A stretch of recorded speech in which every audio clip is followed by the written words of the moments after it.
नमस्कार। वीडियो की संख्या में देखते हैं समसामयिक घटना चक्र की प्रस्तुति जीएस यानी जनरल स्टडीज समान अध्ययन 2025 पूर्व परीक्षा प्रश्न पत्रों का तथ्यात्मक अध्यायवार एवं बिंदुवार संकलन यानी प्रीवियस ईयर क्वेश्चन का इसमें जो है एक्सप्लेनेशन होगा विद सॉल्यूशन। और ये नोट्स पॉइंटर है यानी सिलेक्टेड नोट्स पॉइंटर घट समसामयिक घटना चक्र का इसमें पूर्वालोकन सार यानी प्रीवियस ईयर क्वेश्चन का देखें तो इसमें सिलेक्टेड नोट्स दिया गया जिसके अंतर्गत टॉपिक देखें तो भारतीय इतिहास है। इस पर महत्वपूर्ण लेक्चर बना के चैनल पर अपलोड कर दिए गए हैं, तो प्लीज़ अब इस चैनल को सब्सक्राइब करते हुए वीडियो को लाइक करते हुए इस चैनल पर जाकर सारे लेक्चर को देख सकते हैं। तो भारतीय इतिहास पर महत्वपूर्ण लेक्चर बना के चैनल पर अपलोडेड है।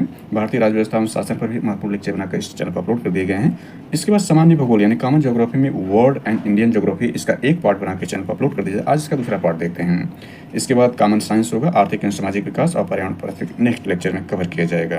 तो चलिए आज का लेक्चर शुरू करते हैं कॉमन ज्योग्राफी, जिसमें इंडिया एंड वर्ल्ड ज्योग्राफी के इस पार्ट को देखते हैं, यानी इसका पार्ट 2 होगा। इसके पार्ट 1 में हमने जो देखा उसका पूर्वालोकन कलन, इसमें भारत का भूगोल यानी इंडियन ज्योग्राफी के अंतर्गत जो हमने इसमें देखा है पूर्व के लेक्चर में उसका पूर्वालोकन कर लें एक संक्षिप्त रूप में।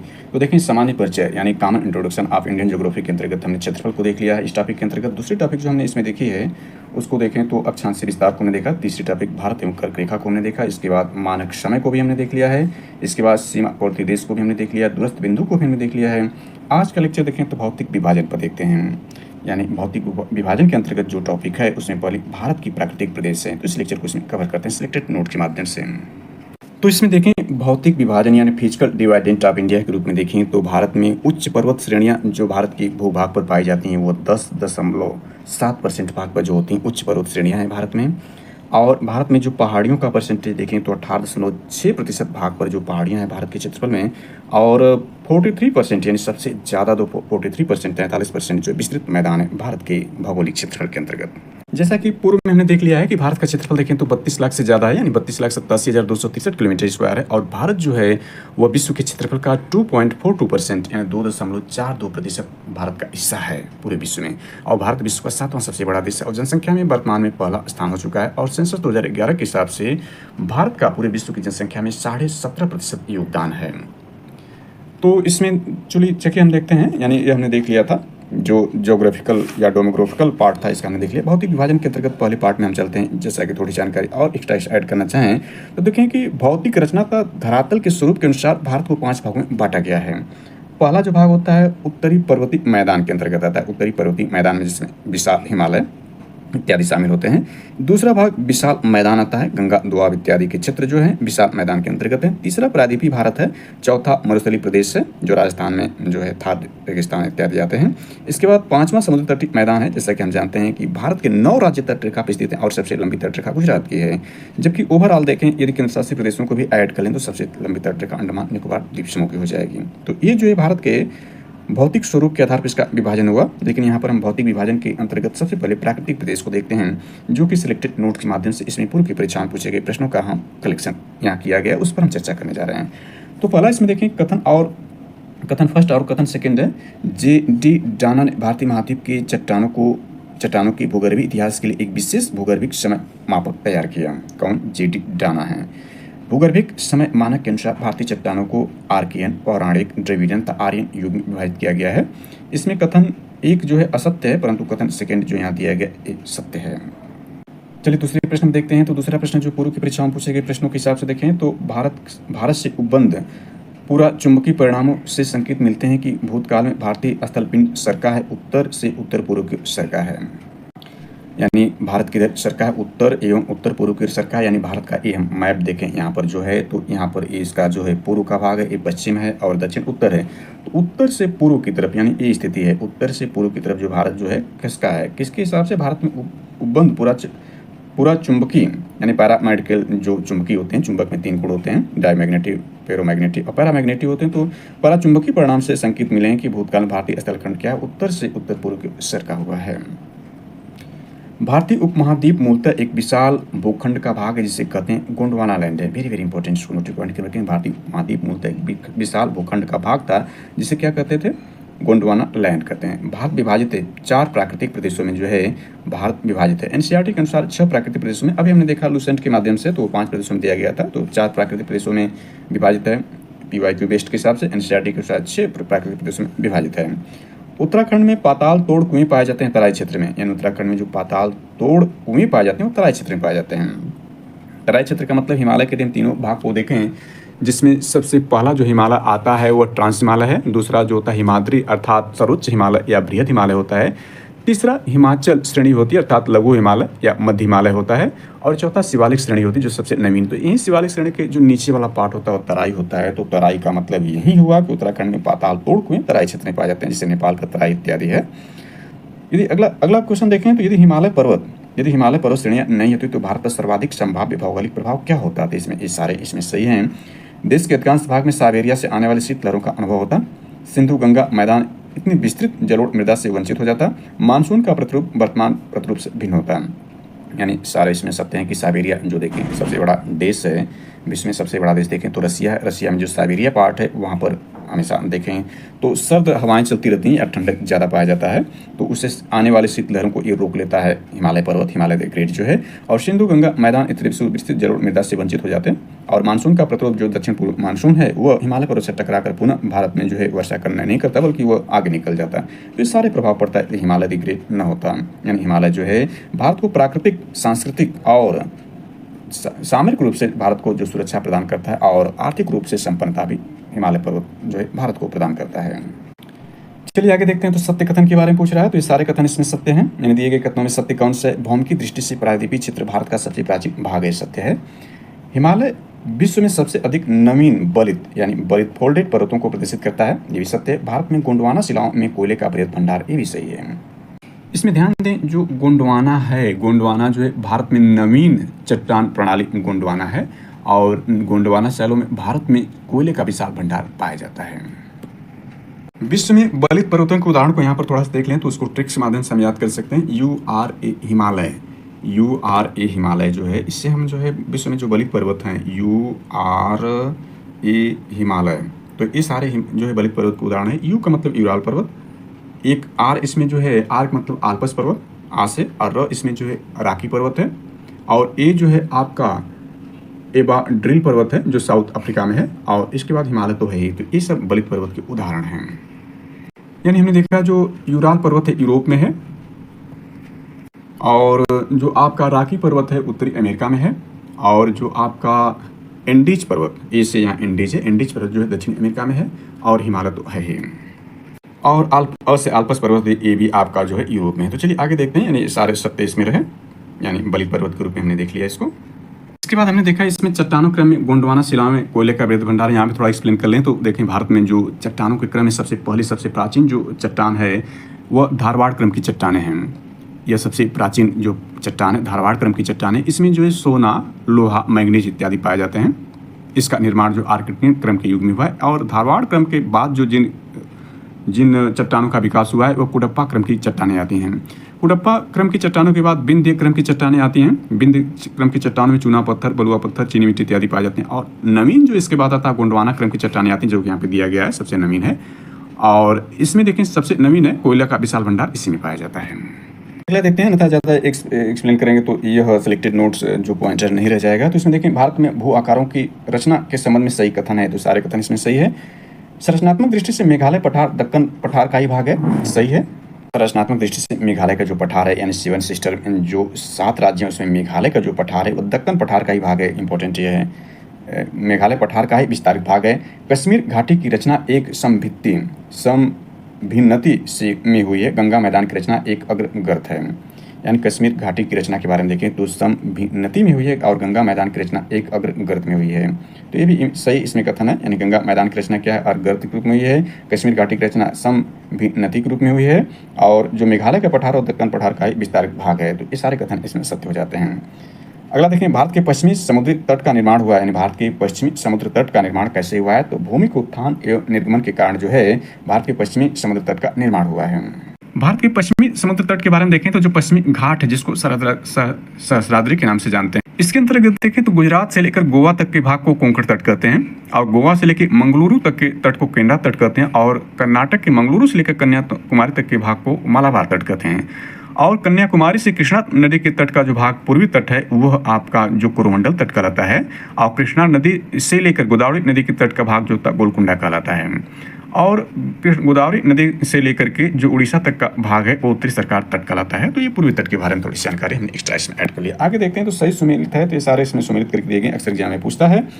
तो डक्कन ट्रैप देखें, ये उत्पत्ति और काल है। डक्कन ट्रैप की उत्पत्ति जो हुई है क्रिस्टेशियस आदि नूतन काल में हुई है। पश्चिमी घाट की उत्पत्ति उत्तर नूतन यानी सेनोजोइक युग में हुई। अरावली पर्वत का देखें, यानी अरावली जो पर्वत है सबसे प्राचीन पर्वत श्रेणियों में है, तो इसका जो काल है प्री कैम्ब्रियन युग में हुआ। और नर्मदा ताप्ती जलोढ़ निक्षेप जो अत्यंत नूतन ये है। इसमें अरावली पर्वत के बारे में देखें तो भारत का अरावली पर्वत विश्व के सबसे पुराने बलित पर्वतों में गिना जाता है। यानी जो अरावली पर्वत जिसको हम देख रहे हैं, यह जो है भारत का अरावली पर्वत विश्व के सबसे पुराने बलित पर्वतों में गिना जाता है। इसकी सबसे ऊंची चोटी माउंट आबू के निकट गुरु शिखर है, जिसकी समुद्र तल से ऊंचाई देखें तो 1722 मीटर है। कुछ विद्वान अरावली पर्वत को अवशिष्ट पर्वत का उदाहरण मानते हैं। चलिए अगले जो सही सुमेलित में देखें तो मध्य ट्रैप की मोटाई, ये अक्सर एग्जाम पिछला है देखें तो जो पीटी एग्जाम पूछा गया था, अपर पीटी एग्जाम 2024 में उत्तर प्रदेश लोक सेवा आयोग द्वारा, तो पूछा गया तो मध्य ट्रैप की मोटाई कितना है, लगभग 1200 मीटर है। निम्न ट्रैप की मोटाई देखें तो लगभग 150 मीटर है। और आपका उत्तरी ट्रैप की मोटाई देखें तो लगभग 450 मीटर है। अगले देखें क्वेश्चन पर, तो यह केरल का कुट्टानाड या कुट्टीनाडु प्रसिद्ध है। केरल का जो कुट्टानाड या कुट्टीनाडु किसके लिए प्रसिद्ध है, तो ये सारे इसमें सही हैं। भारत के न्यूनतम ऊंचाई वाले क्षेत्र के रूप में यह प्रसिद्ध है। इसे केरल का धान का कटोरा भी कहा जाता है।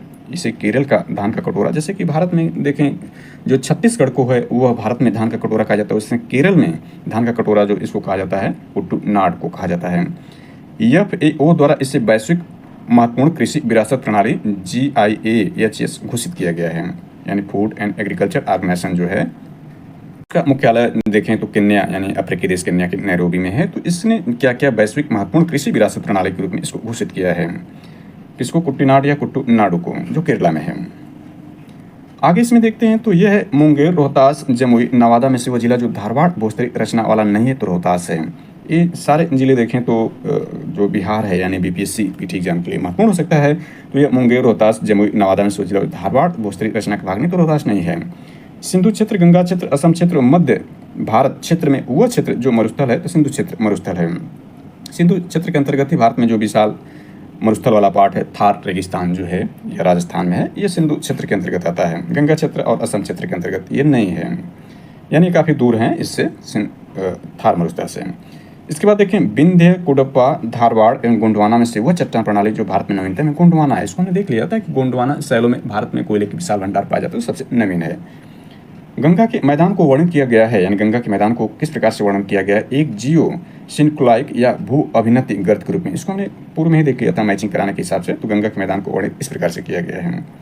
इसके बाद देखें जो एक समुद्र स्तर में पुनरावर्ती गिरावट का सर्वोत्तम उदाहरण है, जिसमें वर्तमान समय की सुविस्तृत कच्छ भूमि उत्पन्न हुई, कच्छ कारण है। यानी कहा सेवा जो एक समुद्र स्तर में पुनरावर्ती गिरावट का सर्वोच्च उदाहरण है यह कच्छ कारण, जिसमें वर्तमान समय की सुविस्तृत कच्छ भूमि, कच्छ बीच में जोड़ दिया, कच्छ भूमि की उत्पत्ति हुई है, तो ये कच्छ कारण ही हो जाएगा। भारतीय रेगिस्तान यानी थार जो रेगिस्तान उसके बारे में सही कथन, तो ये सारे कथन सही है। भारतीय रेगिस्तान अरावली पहाड़ियों के पश्चिमी किनारे पर स्थित है, सत्य है। इस क्षेत्र में प्रतिवर्ष 150 मिलीमीटर से बहुत कम वर्षा होती है, यानी ये काफ़ी शुष्क है। लूनी इस क्षेत्र की एकमात्र बड़ी नदी, ये भी सही है। लूनी नदी की विशेषता यह कि स्थल में इसकी उत्पत्ति होती है, स्थल में ही समा जाती है, यानी अरब सागर में ये नहीं जाती है। तो भारत की एकमात्र नदी को कह सकते हैं कि स्थल में इसकी उत्पत्ति होती है, स्थल में समा जाती है। तो लूनी क्षेत्र की सबसे बड़ी नदी है। भारतीय रेगिस्तान के बारे में, थार रेगिस्तान के बारे में ये सत्य है। इस बार देखें तो ये जो प्रतिवर्ष 150 मिलीमीटर से बहुत कम वर्षा होती है, इस साल देखें 2025 में वहाँ पर ज़्यादा वर्षा हुई है। यह आप जलवायु परिवर्तन भी कर सकते हैं। और जैसे देखें तो अरब वाले देश हैं, वहाँ पर भी भारी वर्षा हुई है इस वर्ष, जो कि यह देखें तो वर्षा कनिष्ठता या ग्लोबल वार्मिंग, या यूँ कह सकते हैं कि जो मौसम का पैटर्न बदलने का एक महत्वपूर्ण उदाहरण के रूप में देखा जा रहा है। अगले टॉपिक में देखें तो उत्तर का पर्वतीय प्रदेश आता है। इसके अंतर्गत देखें जो सिलेक्टेड नोट्स हैं वह कौन से बनते हैं, तो इसमें कथन और कारण से ये शुरू होता है। इसमें देखें हिमालय से निकलने वाली सभी नदियाँ सतत वहनी हैं। हिमालय अपनी वर्षा का अधिकांश दक्षिणी पश्चिमी मानसून से प्राप्त करता है, यानी ये दोनों ही सत्य है, लेकिन इसकी व्याख्या नहीं करता। सततवाहनी बनने का कारण जो बनता है दक्षिणी पश्चिमी मानसून से नहीं बनता है, बल्कि हिमालय यानी हिम प्लस आलय देखें तो इसमें जो है बर्फों का घर है। तो ये सतत नदियाँ जो होती हैं बर्फों के पिघलने से रहती हैं, न कि दक्षिणी पश्चिमी मानसून की वजह से ये बनती हैं। तो दोनों बातें सत्य हैं, यानी हिमालय अपनी वर्षा का अधिकांश भाग दक्षिण पश्चिम मानसून से ये भी सत्य, लेकिन एक्सप्लेनेशन नहीं कर पा रहा है। दूसरा देखें तो हिमालय अभी भी ऊँचा हो रहा है, कारण भारतीय टेक्टोनिक प्लेट यूरेशियन प्लेट से टकरा रही है। ये दोनों सही है, ए और आर दोनों सही, और आर ए की सही व्याख्या करता है। हिमालय जो अभी भी ऊंचा हो रहा है, क्यों ऊंचा हो रहा है? तो Bharat tectonic plate Eurasia plate से टकरा रही है। हमने देख लिया था कि हिमालय पर्वत क्या है, एक बलित पर्वत है, और बलित पर्वत का निर्माण आधुनिक यानी बलित पर्वत का निर्माण में एक टेक्टोनिक प्लेट ही जो इसकी व्याख्या करता है, यानी इसको इस प्रकार समझना चाहें तो बलित पर्वत के निर्माण का आधुनिक सिद्धांत प्लेट टेक्टोनिक्स की संकल्पना पर आधारित है। जहां आज हिमालय पर्वत खड़ा, वहां किसी समय टेथिस सागर, ध्यान रखें, टेथिस सागर नामक विशाल भू अभिनीत अथवा भू द्रोणी थी। दक्षिण पठार के उत्तर की ओर विस्थापन के कारण टेथिस सागर में बल पड़ गया और ऊपर उठ गया, जिससे संसार का सबसे ऊंचा पर्वत हिमालय पर्वत का निर्माण हुआ। यानी सबसे ऊंचा पर्वत मतलब इसकी सबसे ऊंची चोटी जो है माउंट एवरेस्ट है, जो नेपाल में है, जो कि इसकी ऊंचाई 8,848 मीटर है। विश्व के सबसे ऊंचे चोटी हिमालय में है, यानी एवरेस्ट पर्वत है। तो ये एक्सप्लेनेशन। इसके बाद अगला देखें, कारण का कथन और कारण के अंतर्गत हिमालय से निकलने वाली नदियां सत्वाहिनी है, हमने देख लिया था। हिमालयी नदियों का उद्गम स्रोत हिमानियों में स्थित है, ये सत्य हुआ, यानी दोनों एक्सप्लेनेशन सही थे। हिमानियों का मतलब जो है आपका ग्लेशियर में स्थित है, तो यह का कथन और कारण दोनों सत्य हैं, और इसका एक्सप्लेनेशन भी सही है। हिमालय की रचना समांतर वलय श्रेणियों से हुई, जिसमें से प्राचीनतम श्रेणी है बृहत हिमालय श्रेणी, जो इसमें प्राचीनतम है। और नवीन क्या हमने देखा था, शिवालिक श्रेणी जो सबसे नवीन है, इसको बाह्य हिमालय भी कहते हैं शिवालिक को। और जो सबसे प्राचीन बृहत हिमालय है। बृहत हिमालय का मतलब आपका दूसरा पार्ट वाला ट्रांस हिमालय है, दूसरा पार्ट हिमाद्री अर्थात सर्वोच्च या बृहत हिमालय है, और तीसरा हिमाचल श्रेणी अथवा लघु हिमालय, वास्तव में इसी को हिमालय भी कहते हैं, जो लघु या मध्य हिमालय वास्तव में हिमालय के नाम से जाना जाता है। उत्तर भारत में उप हिमालय क्षेत्र के सहारे फैले समतल मैदान को क्या कहा जाता है? भाबर कहा जाता है। यानी भाबर जो है ये उत्तर भारत में उप हिमालय क्षेत्र के सारे फैले समतल मैदान को भाबर कहा जाता है। हिमालय की सबसे बाहरी श्रृंखला या नवीन श्रृंखला क्या होती है? बाहरी श्रृंखला का मतलब नवीन श्रृंखला शिवालिक है। शिवालिक पहाड़ी हिस्सा है हिमालय का है। चलिए आगे देखते हैं। तो यह शिवालिक श्रेणियों का निर्माण हुआ है सीनोजोइक यानी ऊपरी मायोसीन से प्लायोसीन युग में महाकल्प में जो है शिवालिक श्रेणियों का निर्माण हुआ है। इसके बाद देखें शिवालिक श्रेणी की औसत ऊंचाई कितना है? 900 से 1100 मीटर के मध्य जो है शिवालिक श्रेणी की औसत ऊंचाई है। शिवालिक शैल समूह के दक्षिण में भाबर क्षेत्र उदाहरण है गिरिपथ की स्थिति का। ये इंपॉर्टेंट हो जाता है। गिरिपथ की स्थिति का उदाहरण किसका है? तो शिवालिक शैल समूह के दक्षिण में भाबर क्षेत्र का एग्जाम्पल है। सतलज और काली नदी के मध्य स्थित हिमालयी भाग क्या कहलाता है? कुमायूं हिमालय कहते हैं। यानी सतलज नदी और काली नदी के मध्य स्थित जो हिमालयी भाग है उसको कुमायूं हिमालय के नाम से। इसके बाद देखें सिंधु और सतलज। जिस प्रकार से हमने देखा सतलज और काली के बीच क्या है? कुमायूं हिमालय है। उसी प्रकार सिंधु और सतलज, यानी सिंधु सतलज तो रहेंगे, इसके साथ सिंधु हो जाएगा, तो इसके बीच जो हिमालय पड़ेगा, यानी सिंधु और सतलज के बीच के हिमालय को पंजाब हिमालय कहते हैं। तीसरा पार्ट होता है काली एवं तिस्ता, यानी काली नदी तो ये रहेगी, इसके साथ तिस्ता नदी आ जाएगी। तिस्ता नदी जो है देखें तो यह बंगाल में प्रवाहित होती है नेपाल से होकर के। तो काली और तिस्ता नदी देखें तो ये नेपाल हिमालय, नेपाल में तिस्ता नदी जब प्रवाह होता है तो काली और तिस्ता नदी हो जाएगा, तो नेपाल हिमालय के नाम जाना जाएगा। और इसमें देखें तो तिस्ता और दिहांग जब होगा तो उसे असम हिमालय के नाम से जाना जाएगा। दिहांग असम में है, तो तिस्ता और दिहांग के बीच जो हिमालय होगा उसको असम हिमालय के नाम से जाना जाएगा। तो इस प्रकार से हमने देखा कि 4 हिमालय के पार्ट को हमने इसमें बांटा। कुमायूं हिमालय, दूसरा जो है आपका पंजाब हिमालय, फिर नेपाल हिमालय और असम हिमालय के रूप में था वर्गीकरण इसका। तो यहाँ पर देखें उत्तराखंड, उत्तर प्रदेश, सिक्किम, हिमाचल प्रदेश में से हिमालय पर्वत श्रेणी हिस्सा नहीं है, उत्तर प्रदेश का हिस्सा नहीं है। यानी उत्तराखंड, उत्तर प्रदेश, सिक्किम और हिमाचल प्रदेश में जो हिमालय पर्वत श्रेणियाँ क्या है, उत्तर प्रदेश का हिस्सा नहीं है। जबकि 2000 से पूर्व देखें तो ये उत्तर प्रदेश का हिस्सा थे, क्योंकि 2000 में देखें जो भारत के सबसे बड़े राज्य थे, यानी 1 नवंबर 2000 को देखें तो भारत को उस दौरान सबसे बड़ा क्षेत्रफल में राज्य था मध्य प्रदेश, उससे उसका बंटवारा करके छत्तीसगढ़ बनाया गया। फिर 9 नवंबर को जो उत्तर प्रदेश का विभाजन करके उत्तराखंड बनाया गया, और 15 नवंबर 2000 को जो है वो बिहार का विभाजन करके जो झारखंड बनाया गया था। तो 2000 से पूर्व जो ये हिस्सा था, लेकिन अब ये उत्तराखंड हिस्सा हो चुका है हिमालय पर्वत श्रेणियों का। आगे इसमें देखते हैं तो ये बनता आपका है कि हिमालय के तरुण वलित पर्वत, यानी हिमालय की तरुण वलित पर्वत नवीन मोड़दार पर्वत की साक्ष्य कहे जा सकते हैं। तो गहरे खड्ड हैं, यू घुमाव वाले नदी मार्ग हैं, समानांतर पर्वत श्रेणियां हैं, भूस्खलन के उत्तरदायी तीव्र ढाल प्रवणता, ये सारे जो है हिमालय के तरुण वलित पर्वत की उदाहरण हैं। चलिए अगले प्रश्न में देखते हैं। तो यहाँ पर देखें ये चित्र में दिखाया गया है, यानी AIS के प्रश्न पूछे गए प्रश्न इस प्रकार से दिए गए हैं, यानी PCS में भी ये प्रश्न पूछा गया है। तो यहाँ देखें नीचे दिए गए जम्मू कश्मीर और लद्दाख के मानचित्र की जाँच कीजिए। जांच में पूछ रहा है कि 1, 2, 3 और 4 से अंकित पर्वत श्रेणियां कौन सी है, यानी चित्र बनाकर इसमें जो है ये पूछ रहा है कि कौन सी पर्वत श्रेणियां हैं। तो पहली जो पर्वत श्रेणी एक काराकोरम श्रेणी है, दूसरी जो इसमें दिखाई जा रही है ये लद्दाख श्रेणी है, तीसरी इसमें जो है जास्कर श्रेणी है, और इसमें जो चौथी दिखाई जा रही पीर पंजाल श्रेणी है। तो ये प्रथम जो 3 श्रेणियां इसमें दिखाई जा रही है, काराकोरम, लद्दाख और जास्कर, ये ट्रांस हिमालय क्षेत्र के अंतर्गत है। यानी ट्रांस हिमालय क्षेत्र, इसके अंतर्गत काराकोरम, लद्दाख, जास्कर आदि पर्वत श्रेणी आती हैं। K2 या गार्डविन ऑस्ट्रेंज काराकोरम की सर्वोच्च चोटी, जो भारत की सबसे ऊंची चोटी भी यही है। नोटेड पॉइंट है कि कश्मीर घाटी देखें, जो कश्मीर घाटी है उत्तर पूर्व में जो है हिमानी पर्वत और दक्षिण पूर्व में पीर पंजाल श्रेणी के बीच में है। यानी जो पीर पंजाल है वह उसके बीच में जो है आपका कश्मीर घाटी आती है, यानी कश्मीर में यह पर्वत श्रेणी है। जबकि देखें ये आपका जो है काराकोरम, लद्दाख, ये जो श्रेणियां हैं वर्तमान में जो है लद्दाख जो केंद्र शासित प्रदेश यानी 31 अक्टूबर 2019 से जो जम्मू कश्मीर और लद्दाख को विभाजित कर दिया गया, तो ये जो प्रथम 3 श्रेणियां आपकी हो जाएंगी वो लद्दाख में हो जाएगी, जो पीर पंजाल जो जम्मू कश्मीर में हो जाएगी केंद्र शासित प्रदेश के रूप में। चलिए आगे देखते हैं। तो ये लघु हिमालय स्थित है। लघु हिमालय स्थित है शिवालिक और महान हिमालय के मध्य में जो है लघु हिमालय स्थित है। लघु हिमालय को हमने देखा था कि हिमालय जिसको वास्तविक हिमालय कहते हैं, यानी हिमालय श्रेणी अथवा लघु अथवा मध्य हिमालय इसको कहा जाता है। इसी में पीर पंजाल है, पीर पंजाल लघु हिमालय में ही है, इसको हमने देखा। यहाँ पर पीर पंजाल लघु हिमालय में है।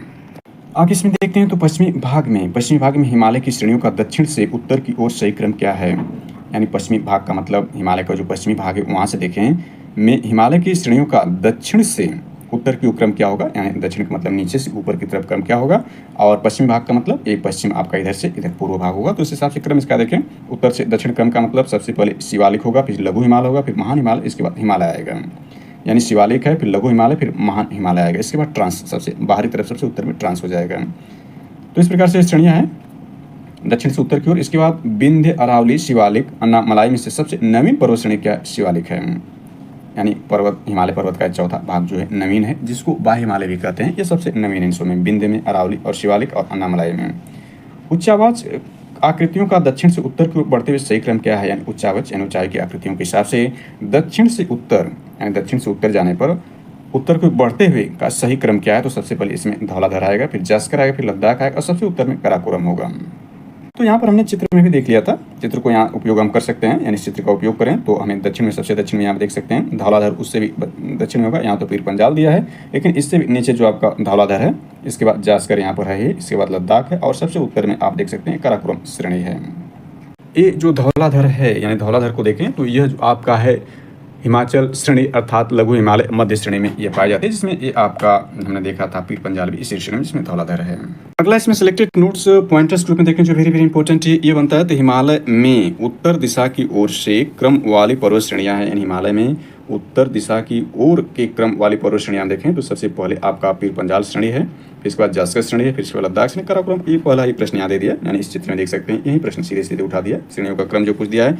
तो उत्तर से यानी उत्तर दिशा की ओर क्रम, उत्तर दिशा का मतलब ये पूछना चाह रहा दक्षिण से उत्तर, यानी दक्षिण ये नीचे है। तो सबसे पहले इसमें देखें पीर पंजाल श्रेणी है, इसके बाद आपका ये आपका जास्कर श्रेणी है, इसके बाद तीसरा जो आता है लद्दाख श्रेणी, इसके बाद आखिर में काराकोरम श्रेणी। यानी इसी पर कई प्रश्न बना दिए गए हैं सिलेक्टेड नोट्स के माध्यम से। इसके बाद देखें तो हिमालय में उत्तर दिशा की ओर के क्रम वाली पर्वत श्रेणियों को देखें, इसमें पीर पंजाल आ जाता है, फिर जास्कर श्रेणी, फिर लद्दाख श्रेणी, काराकोरम। यहीं पर देखिए पुनः इसको कर दिया, यानी हमने पुनः रिपीट कर दिया।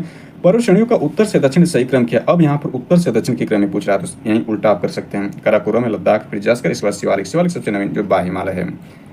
और हमने देखा था कि ये जो आपका पीर पंजाल और धौलाधर ये मध्य हिमालय का है, मध्य हिमालय के भी नीचे जो शिवालिक है, यानी सबसे दक्षिण में ये हो जाएगा। इसके बाद देखें हिमालय में पूर्व से पश्चिम की ओर पर्वत शिखरों का सही क्रम क्या है। हिमालय में पूर्व से पश्चिम की ओर, पूर्व पश्चिम का मतलब हम अरुणाचल प्रदेश से, पश्चिम के मतलब जम्मू कश्मीर की तरफ चलेंगे तो इसमें श्रेणियाँ कौन दी गई हैं।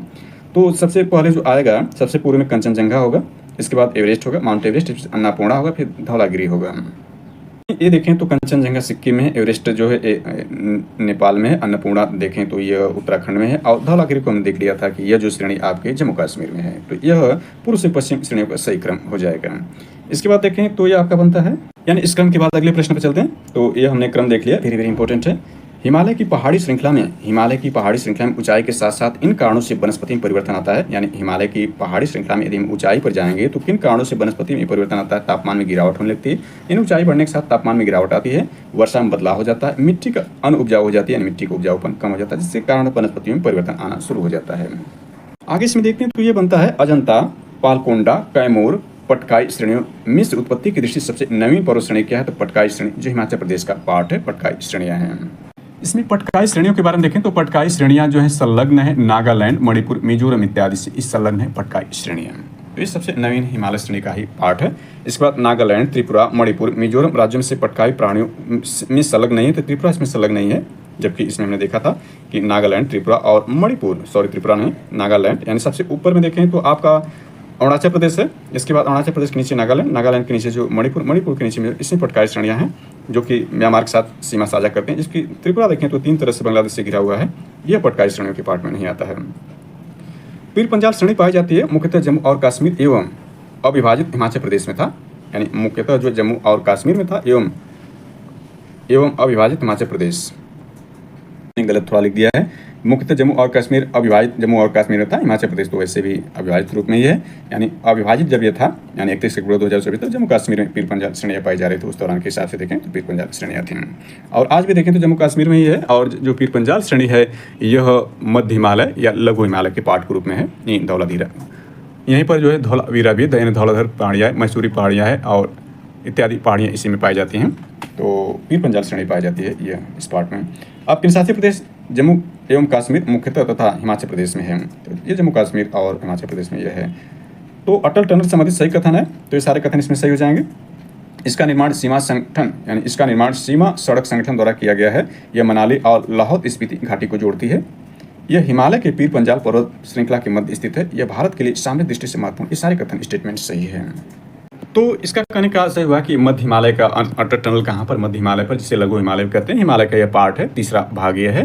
तो यह निर्माण सीमा सड़क संगठन द्वारा किया सही, मनाली यानी हिमाचल प्रदेश और लाहौल स्पीति जो इस घाटी में मध्य हिमालय में यहाँ से जोड़ती है। हिमालय के पीर पंजाल को हमने देख लिया था कि ये जम्मू कश्मीर है जो केंद्र शासित प्रदेश, वहाँ पर पीर पंजाल है कि पर्वत श्रृंखला के मध्य स्थित, भारत के सामरिक दृष्टि से महत्वपूर्ण, यानी सारे इसमें कथन सही हो जाते हैं। चलिए आगे देखते हैं। तो ये अटल सुरंग रोहतांग और हिमाचल प्रदेश की लंबाई क्या है, अटल सुरंग रोहतांग जो दर्रा और हिमाचल प्रदेश की लंबाई क्या है, तो 9.02 किलोमीटर है। जास्कर लद्दाख पश्चिमी पीर पंजाल पूर्वी पीर पंजाल में से किस पर्वत श्रेणी को अटल टनल पार करती है, तो पूर्वी पीर पंजाल को इंपॉर्टेंट है। इसके बाद कश्मीर घाटी स्थित है, यानी कश्मीर घाटी कहाँ स्थित है, तो बृहद हिमालय यानी हिमाद्री व पीर पंजाल श्रेणी के मध्य जो है यह कश्मीर घाटी स्थित है। अक्साई चीन भाग है, लद्दाख का पठार का भाग है, अक्साई चीन जो है ये लद्दाख पठार का भाग है। ग्रेट हिमालय की अधिकतम ऊंचाई कितना है, तो यहीं ग्रेट हिमालय का जो 8,848.86 मीटर जो कि माउंट एवरेस्ट की ऊंचाई है, ग्रेट हिमालय में माउंट एवरेस्ट की ऊंचाई यह बनती है। ग्रेट हिमालय का मतलब ये दूसरा भाग हिमालय का, सबसे जो उत्तरी भाग ट्रांस हिमालय क्षेत्र कहलाता है, उसके बाद जो है हिमाद्री अर्थात सर्वोच्च या बृहद हिमालय आता है, इसमें माउंट एवरेस्ट है जिसकी अधिकतम ऊंचाई 8,848.86 मीटर है। हिमाचल पर्यायवाची है मध्य हिमालय का, यानी मध्य हिमालय को हिमाचल कहा जाता है, मध्य हिमालय लघु हिमालय, इसमें हमने पीर पंजाल धौलाधर इत्यादि को देखा था, इसी का पर्यायवाची हिमाचल है मध्य हिमालय का। भारत में अरावली विंध्याचल श्रेणी जो हिमालय श्रेणी था, पूर्वी घाट में नवीन श्रेणी कौन है, तो हिमालय श्रेणी इसमें है, नवीन है। कहने का सही हुआ कि अरावली पर्वत जो कि हमने राजस्थान देखा था, इसके बाद विंध्य श्रेणी आती है और हिमालय श्रेणी में सबसे नवीन जो हिमालय श्रेणी बनेगी। मणिपुर पहाड़ियों से घिरा इम्फाल बेसिन एक सुंदर उदाहरण है सरोवरीय मैदान का, जो सरोवरी मैदान का जो सुंदर उदाहरण है वो इम्फाल बेसिन जो मणिपुर पहाड़ियों से घिरा हुआ है। याद रखें, इम्फाल बेसिन, मणिपुर की राजधानी इम्फाल है, वहीं पर इम्फाल बेसिन है। ये एक सुंदर उदाहरण है सरोवरी मैदान का, सरोवरी मैदान। हिमालय पर्वत श्रेणी के संबंध में सही कथन है, तो सारे कथन इसमें सही बन जाएंगे। लघु हिमालय की परतदार चट्टानों में समुद्री जीव जंतुओं की जीवाश्म मिलते हैं। वाह हिमालय या शिवालिक हिमालय मानव सभ्यता के अवशेष मिले हैं, दोनों कथन सत्य हुए। इसके बाद इस कथन को देखें जो सत्य आपका बन रहा है, भारत में हिमालय 5 से अधिक राज्यों केंद्र शासित प्रदेशों में फैला हुआ है, यानी ये सत्य है। पश्चिमी घाट केवल 6 राज्यों में फैला हुआ है, यानी पश्चिमी घाट जो केवल 6 राज्यों में फैला हुआ है, जबकि हिमालय पर्वत देखें तो 5 से अधिक राज्य केंद्र शासित प्रदेशों में फैला हुआ है। पुलकित झील केवल 2 राज्यों तमिलनाडु आंध्र प्रदेश में फैली हुई, यानी सारे कथन इसमें सत्य हो जाते हैं। इसमें देखें हिमालय पर्वत 5 से अधिक राज्यों, 5 से अधिक को कौन कौन से राज्य बनते हैं, तो आपका पहला तो लद्दाख ही बन जाएगा, लद्दाख बन जाएगा। इसके बाद हिमाचल प्रदेश, उत्तराखंड, उत्तर प्रदेश, बिहार, सिक्किम और आपका जो होगा असम और अरुणाचल प्रदेश में यह जो है 8 भारतीय राज्यों में देख सकते हैं कि फैला हुआ, और 6 राज्यों में जो है पश्चिमी घाट है, जिसके अंतर्गत देखें तो आपका गुजरात होगा, महाराष्ट्र होगा, गोवा होगा, कर्नाटका होगा, केरला होगा और पुडुचेरी का जो एक भाग माहे है वह भी जो है पश्चिमी घाट में है। और पुलकित झील देखें तो 2 राज्यों तमिलनाडु और आंध्र प्रदेश की सीमा पर है पुलकित झील। चलिए आगे देखें तो यहाँ पर यह आपका बनता है क्वेश्चन, हिमाद्री श्रेणी, अरावली श्रेणी, पश्चिमी घाट, विंध्याचल श्रेणी में से भारत की नवीनतम पर्वत श्रेणी कौन सी, हिमाद्री श्रेणी हो जाएगी। कथन अवकारण देखें, भारत में सर्वाधिक सघनता वाला भूकंपीय क्षेत्र हिमालय क्षेत्र में स्थित है। हिमालय में कई अनुदैर्ध्य उत्क्रम क्षेत्र अवस्थित हैं, ये सही है, यानी कारण और दोनों सही, और व्याख्या भी करता है। यानी जो तरंग है दो प्रकार की होती हैं। यांत्रिक तरंग देखें, तरंगों मुख्यतः दो प्रकार भाग, पहला यांत्रिक तरंग, दूसरा अयांत्रिक तरंगें होती हैं। यांत्रिक तरंगें देखें तो पुनः दो भागों में बढ़ जाती है, एक अंदर तरंग, दूसरा अनुप्रस्थ तरंग होती है। तो यहाँ पर इसके एक्सप्लेनेशन में अंदर तरंग को हम देखना चाह रहे हैं। अंदर तरंग क्या होता है? तो अनुदैर्घ्य तरंग का मतलब ये होता है जब तरंग गति की दिशा माध्यम कणों की कंपन की दिशा के अनुदिश अर्थात समानांतर होती है, इस तरंग को अनुदैर्घ्य तरंग का। जैसे ध्वनि जो होती है अनुदैर्घ्य तरंग होती है, यानी अनुदैर्घ्य तरंग जो उत्क्रम में ध्वनि में पाई जाती है। अनुप्रस्थ तरंग देखें तो इसमें दिशा और माध्यम एक दूसरे के लंबवत होते हैं, इस प्रकार तरंगों को जो होता है अनुप्रस्थ तरंग कहा जाता है। अगले प्रश्न में चलते हैं, साइंस के पार्ट में जाएगा, हालांकि ज्योग्राफी भी साइंस के एक महत्वपूर्ण भाग के रूप में देखी जाती है। अगला इसमें देखें तो हिमालय के जिस भाग पर करेवा भू आकृति पाई जाती वह है कश्मीर घाटी। यानी हिमालय के जिस भाग, यानी कौन से भाग है तो करेवा भू आकृति पाई जाती है, कश्मीर हिमालय में पाई जाती है। कैलाश पर्वत अवस्थित है, तिब्बत में है। इसके बाद देखें तो चो ओ लेत्सो अन्नामलाई एवं सिरुमाली में शिव पर्वत श्रृंखला जो हिमालय पर्वत श्रेणी में अवस्थित है। तो चो ओ एवं लेत्सो पर्वत श्रृंखला जो हिमालय पर्वत में स्थित है, हिमालय पर्वत श्रेणी में स्थित है। इसी में देखें जो अन्नामलाई यहाँ पर एग्जाम्पल में दिया है, तो अन्नामलाई की पहाड़ी पर स्थित दक्षिण भारत की सबसे ऊंची चोटी जो अनैमुड़ी है, जिसकी ऊंचाई देखें तो 2696 मीटर तक है। यहाँ पर ध्यान दें कि जो आपका तमिलनाडु राज्य में नीलगिरी के दक्षिण भाग में पाल घाट है। पाल घाट गैप पश्चिम एवं पूर्वी घाट का मिलन स्थल है, अर्थात पूर्वी घाट में पश्चिमी घाट के मिलन स्थल पर नीलगिरी पहाड़ी स्थित है। इसके पार फैले कार्डाम यानी इलायची की पहाड़ियाँ पश्चिमी घाट का विस्तार मानी जाती हैं। चलिए आगे देखते हैं, तो ज़्यादा इसमें एक्सप्लेनेशन हो जाएगा। अगला देखें तो कामेत, धौलागिरी, नामचा बरवा एवं नंगा पर्वत हिमालय की चोटियों में से भारत में स्थित नहीं है। तो धौलागिरी जो है भारत में स्थित नहीं है। इसमें नोट में देखें तो एनसीईआरटी के अनुसार नामचा बरवा भारत के अरुणाचल प्रदेश में स्थित है, यद्यपि कि अधिकांश आधिकारिक स्रोतों में नामचा बरवा चोटी को तिब्बत के भाग माना गया है। चलिए अगले प्रश्न में देखते हैं, तो सही कथन देखें, यानी सही कथन इसमें सारे सही है। कश्मीर हिमालय करेवा निर्माण के लिए प्रसिद्ध है, इसको ऊपर में देख लिया था। देहरादून सभी दूनों में सबसे बड़ा है, यानी जो दून घाटियां उसमें देहरादून सभी दूनों में सबसे बड़ा है। नामचा बरवा पर्वत शिखर अरुणाचल प्रदेश हिमालय में स्थित है। फूलों की घाटी हिमाचल प्रदेश और उत्तराखंड हिमालय में स्थित है। सही है सभी।